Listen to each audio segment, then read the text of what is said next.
आपको N160 जो आप चूज किए, बहुत ही अच्छा गाड़ी चूज किए हैं। तो आपको कैसे मन में आया कि हमको N160 गाड़ी, यही वाला गाड़ी लेना है? नहीं तो आपका कुछ मन में लगा होगा कि मतलब ये 160 सीसी की गाड़ी आप पसंद की, तो आपको पहले से मन में लगा कि गाड़ी चलाने में बढ़िया लगता है, ये लुक अच्छा है, कुछ तो आपको लगा होगा ना? हमें चला हवे ना कि हम सोच रहे हैं अच्छा, ये मन में आपका पहले से संकल्प कर लिया है कि गाड़ी अगर हमको लेना है N160 ही लेना है, नहीं तो और 2-4 साल 1-2 महीना बाद में नहीं।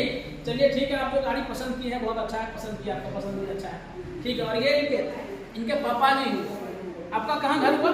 कोटिया ही मानीपुर को दिया, गाजीपुर को दिया अलग है। गाजीपुर को दिया।